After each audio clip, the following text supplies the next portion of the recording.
Good morning guys. So ngayon nandito ako sa Bicol. So bali pabalik na sana ako ngayong madaling araw, kaya lang inabutan tayo ng bagyo rito. Kaya ngayon papakita ko sa inyo yung naging pinsala ng bagyo rito. Ayan oh. Dati ito may mga tanim ditong kangkong, gabi. Ngayon nawala kasi medyo malakas yung tubig kagabi. Ayan, pati dito. Buti na lang wala magaano naging pinsala dito, konti lang. Pero ngayon kasi siyempre may mga aayusin pa na yung iba na pinsala din. Dito naman tayo sa kabilang part. Ayan, sayang yung ano dito, yung mga saging kasi nabuwal. Oh, ayan yung pinsala ng bagyong Kinta kagabi. So doon tayo sa kabila at yung ibang ano rito, papakita ko rin sa inyo habang nandito kasi limited lang oras natin dito, di pwedeng magtagal. Bali, antay ko lang na maklear yung Pamaynila para makabalik na. At ito yung kahoy na malaki. Ayan o, lalapitan lang natin. Ayan, nabuwal siya. Dati dito yan. Ito kasi o, natungkab, dinaanan ng tubig. Kaya ito, buwal yung malaking kahoy. Ayan. Oh. Ayan. Sayang. Wala na. Kailangan to putulin na lang pa. Pero ganoon talaga, buti na lang wala naman nagibang bahay. Ayan, madali lang ma-recover yung mga tao rito. Hindi katulad dati na grabe yung minsala yung bagyo dito. Yun, sa ibang parte naman tayo. At ito yung taniman namin ng gabi. Ayan o, nadaanan ng medyo malakas na tubig kagabi. Saka dito yung saging nabuwal. So ayan o, tanim na saging dito, kabuwalan. At ayan, nandito pa rin tayo sa taniman namin ng gabi. Ayan, talagang medyo matagal-tagal ma-recover to dahil yung iba nasira. So ito yung niyadaan ng banga galing sa Bulkan Mayon. Ayun, bibirik sa tayo rin para tingnan din natin naging pinsala dito. Tara, ito tayo doon. So ngayon, habang nandito tayo, samantalahin na natin. Magdadala tayo ng panghilod sa Maynila.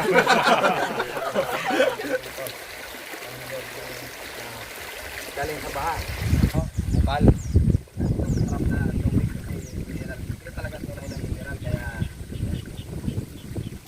tingnan tayo ng tubig.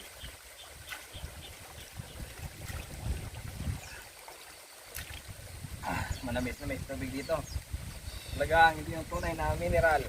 So ito guys, bali nagagaling ito ng Bulkan Mayon. Ayun, hindi na natin makita kasi maulap. Yun ang ano rito, pag maulap hindi mo makikita ang buo yung Bulkan Mayon. Bali kalahati lang siya. Ayan, ito yung talaga yung ano, dinadaanan ng tubig galing doon. Kaya ano dito, buwilong-buwilo pag dumaan yung baha. Kaya pansin nyo ngayon, medyo malinis siya kasi kakadaan lang ng baha kagabi. So ayan guys, dito pa rin tayo sa dinadaanan ng baha ngayon. Mga ilang araw o buwan, tutubuan na naman to ng ano, ng mga damo. Ayan. So ayan, meron naman tayo nakitang kupal dito, kaya tayo.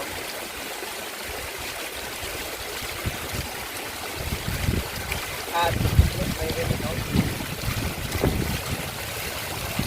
yun, mga sarapan pag nandito ka kasi libre yung mga tubig kaysa kapunta municipal, masarap yung tubig pa. Hanggang ito yung malinis, hindi tulad sa Manila na ano lang yun, recycle. Ayan, so ito guys, katibayan na lumalakas talaga yung bagyo rito dati at baha. Tingnan nyo naman kung gaano kalaking yung bato na ito na inaano dati, galing doon sa taas sa Bulkan Mayon. Ayan, lahat yan, mga inanod dyan.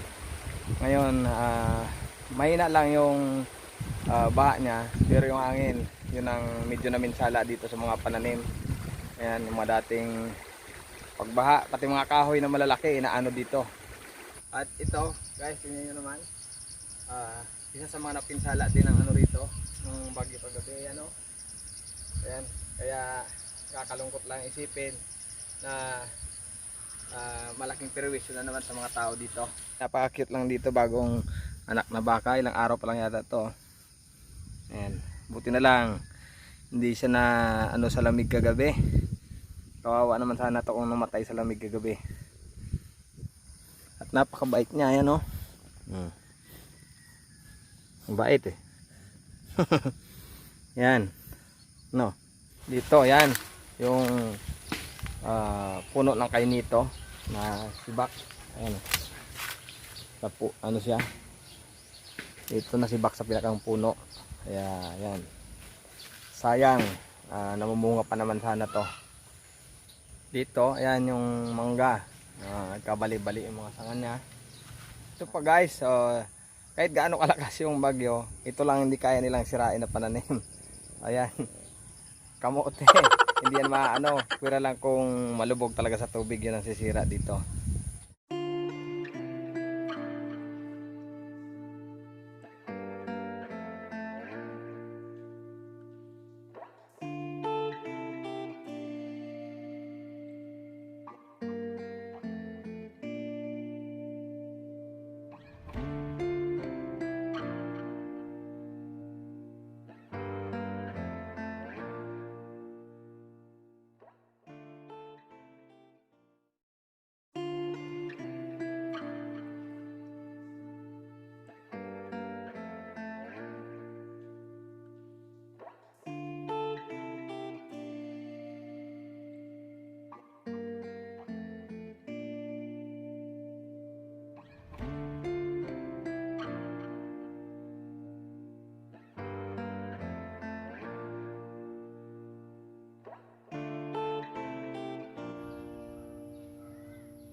At ito yung taniman guys ng sibuyas. Ayan, di naman siya napinsala ng hangin kasi mababa nga siya. Ayan, pero kung titingnan natin yung mga dahon niya, ayan oh, medyo napadapa din kasi siyempre malakas yung hangin. Pero makaka-recover pa naman to kasi ayan, may mga usbong pa siya at malawak pa naman sana to. Ayan. Kaya pang makabawi yung may-ari nito. At ayan, medyo gumanda-gad kaunti yung panahon dito ngayon. Nagpakita natin ng kaunti si Mayon.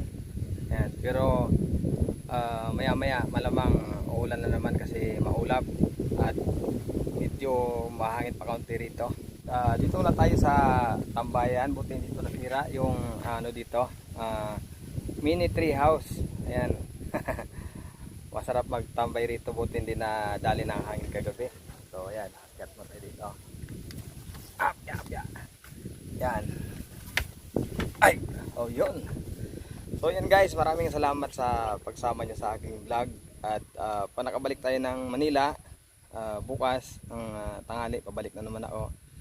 Abangan nyo kasi pag bibiyahin na naman ako ng taxi at mamimigay na naman tayo ng libreng sakay.